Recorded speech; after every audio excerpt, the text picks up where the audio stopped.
Inside PressBox is presented by Friedmont Mortgage. Don't make a 30-year mistake by choosing the wrong lender. Go to Friedmont.com now for all of your mortgage needs. And welcome to the first edition of Inside PressBox for 2013. I'm your host, Stan the Fan Charles, and we at PressBox hope that your holiday season brought some joy to your world. Speaking of which, the Ravens are bringing joy to their fans with a fifth consecutive trip to the playoff. That's a pretty accustomed place. Their fans are at an equally accustomed place, the Zone Superstore on Joppa Road. Dave Lashley and I checked in on what's hot with Ravens merchandise this playoff season.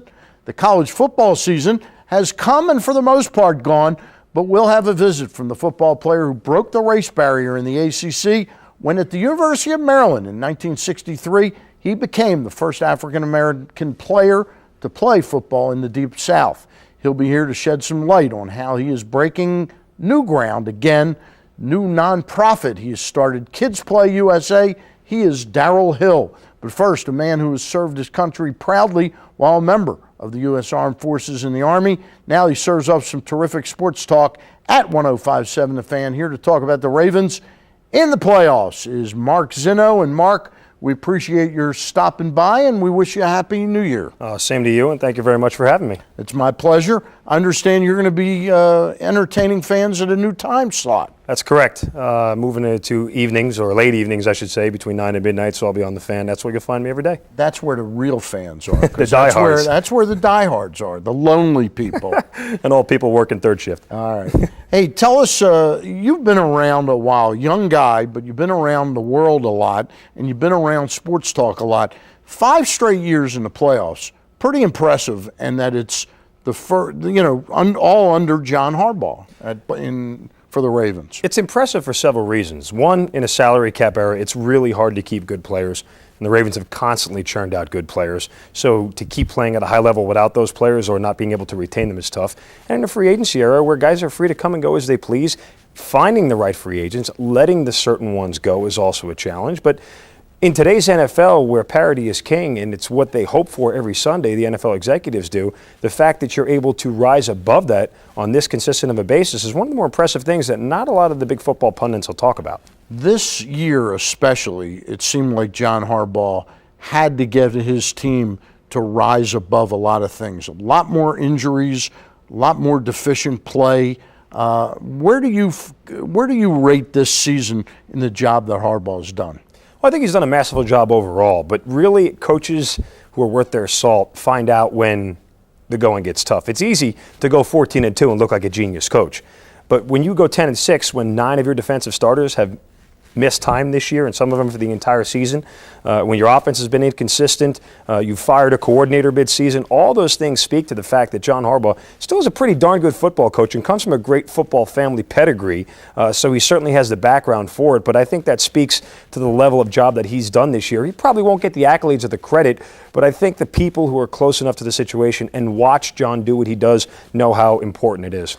What do you think the effect's going to be on the news we got today? We taped midweek the news that Ray Lewis says this is it for him. He hasn't announced at the time of taping that he is going to play, but he did make it known he is active. So it's hard to imagine they would have activated him to play and that he won't play. It's hard to imagine he would make this announcement. Yeah. That would be the last time he'd be at M&T Bank Stadium if he was standing there on the sidelines with a towel and a sweatshirt. So Ray will be playing on Sunday. There's not a doubt in my mind about that. But it's funny, it's such a bittersweet moment because you're happy for Ray. You're happy that he's able to go out on his terms. You're happy that he's able to kind of call his own shot. Not a lot of athletes get that. Professional athletes usually are told at some point in time they can no longer play the game that they love because, as everyone said, Father Time is undefeated. But Ray gets to go out on his own terms. Or they either are told that they're no longer wanted or they stay too long at the dance. This feels like about the right spot, perfect timing.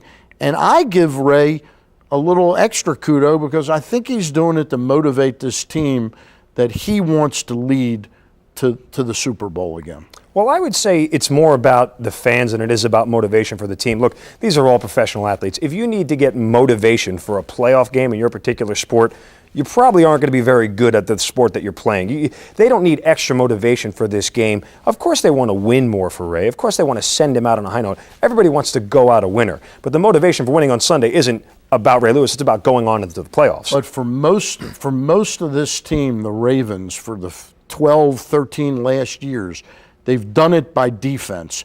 And the defense, for various reasons this year, hasn't been fully up to the task. Sure. I think this extra motivation could play a part in getting them to play at a higher level. Well, there's absolutely no doubt. From the moment he walks out of that tunnel on Sunday, the 70,000 fans who were lucky enough to be there and watch him dance for the final time, well, we hope not the final time, maybe some bounces go their way, it won't be, but what looks like it'll be the final time in M&T Bank Stadium, we'll certainly cherish that moment. And that's, I wouldn't even call it motivation, I would call it more emotional energy that he's providing for everybody and his teammates. I'll leave it at that with you, but there's no doubt that the defense will be introduced first on Sunday. I would say it's a pretty fair guess, unless, of course, the odd choice that Ray isn't playing on Sunday. Mark Zinno, thank you very much. Hope you're around a long time, too. Will do. Thank you very much. All right, 105.7 The Fan, Mark Zinno. Next up, find out what ex-Terp Darrell Hill has been up to. Don't touch that dial. We'll be back right after this. Inside PressBox is presented by Friedmont Mortgage. Don't make a 30-year mistake by choosing the wrong lender. Go to Friedmont.com now for all of your mortgage needs.